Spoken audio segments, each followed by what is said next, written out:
Welcome from Iqbal इंशाल्लाह services. आज का जो हमारा लीगल लेक्चर है वो है what is fourth schedule. Fourth schedule क्या है?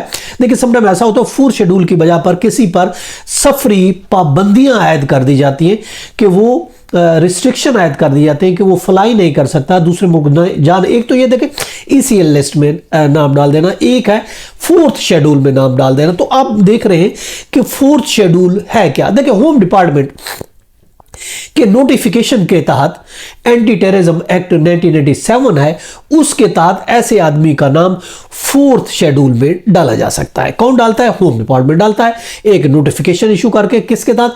एंटी टेररिज्म एक्ट है 1987, उसके तहत किसी भी आदमी का फोर्थ शेड्यूल में नाम डाला जा सकता है।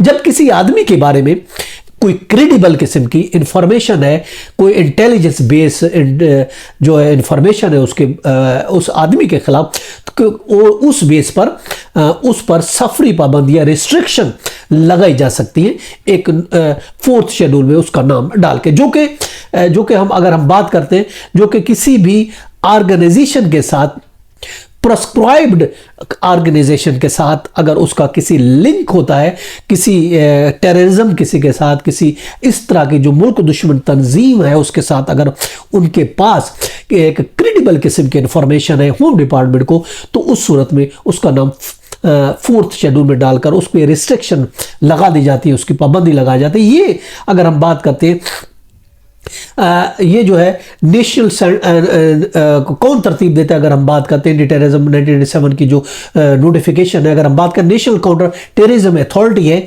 NA, नेशनल काउंटर टेररिज्म एक अथॉरिटी है जिसको NACTA कहा जाता है। तो उसके तहत जो है ये इस चीज़ को डील करती है, वो तरतीब देते ही।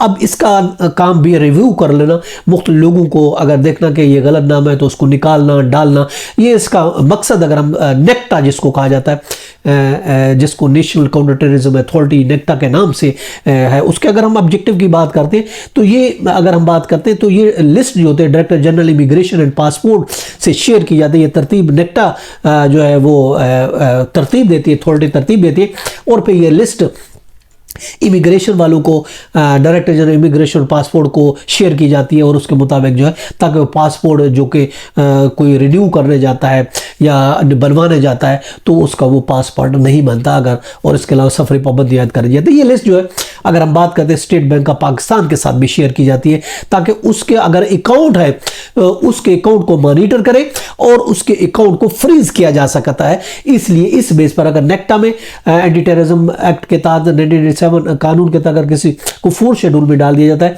जो कि नेक्टा तरतीब देती है, वो न सिर्फ डायरेक्टर जनरल इमिग्रेशन के साथ बल्कि स्टेट बैंक ऑफ पाकिस्तान के साथ भी शेयर की जा सकती है। 2021 तक अगर हम बात करते हैं, इस लिस्ट में लेटेस्ट तकरीबन 2697 रिपोर्ट के मुताबिक उसमें थे लोग मौजूद थे, और जिसमें 5490 के करीब जो है अकाउंट भी फ्रीज किए गए थे कि इनका ताल्लुक किसी दहशतगर्द तंजीम से है, इसलिए उसका नाम फोर्थ शेड्यूल में डाल दिया गया था। अगर हम बात करते हैं हुकूमत कानून, ये कहता है अगर हुकूमत किसी शख्स का नाम शामिल करना चाहती है इस लिस्ट में जो फोर्थ शेड्यूल में, तो वो साबित करे कि वो आदमी जो है सेक्शन 6 और 7 जो है एंटी टेररिज्म एक्ट 1987 में मुलव्वस है।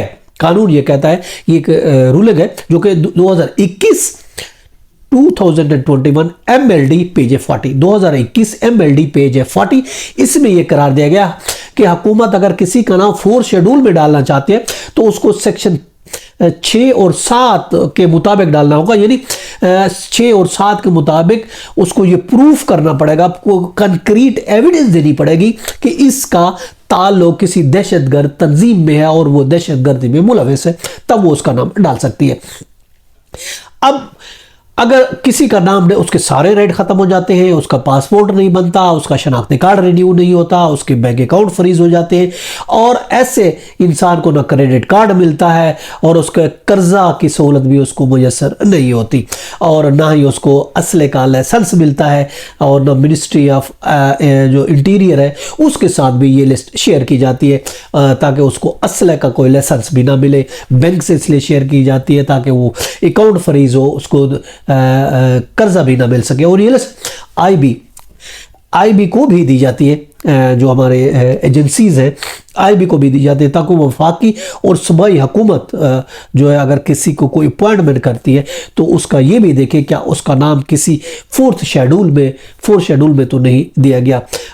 उसका बेसिक अगर हम देखते हैं उसका मकसद जो है, इसका मकसद जो है वो है combating rising secretion violence military and terrorism. इसका ये मकसद है कि कोई अगर किसी का ताल्लुक जो है दहशतगर्दी की तंजीम से, अगर आप चेक करना चाहते हैं, अगर आप सिंध में मौजूद हैं तो हम आपको बता सकते हैं home.sind.gov.pk में जाकर अपना नाम आप चेक कर सकते हैं कहीं आपका नाम फोर्थ शेड्यूल में तो नहीं। अगर आप पंजाब में हैं तो पंजाब की जो चेक लिस्ट है वो ऑनलाइन आप देख सकते हैं, nfs.punjab.gov.pk। आप इस पर जाकर अपना नाम देख सकते हैं कि क्या लिस्ट फोर्थ शेड्यूल में तो किसी का नाम नहीं, अगर है तो आप इसको चैलेंज कर सकते हैं हाई कोर्ट में, जैसा कि हाई कोर्ट की रूलिंग भी है जब तक प्रूफ नहीं हो आपके पास कि ये बंदा दहशतगर्द में मुलविस है, उस वक्त तक उसका नाम फोर्थ शेड्यूल में नहीं डाला जा सकता, क्योंकि डालने से उसके जो बुनियादी हुकूक है सारे वो खत्म हो जाते हैं। ये था आज का लेक्चर, इजाजत, फिर मिलते हैं। हैव अ नाइस डे, अल्लाह हाफिज़।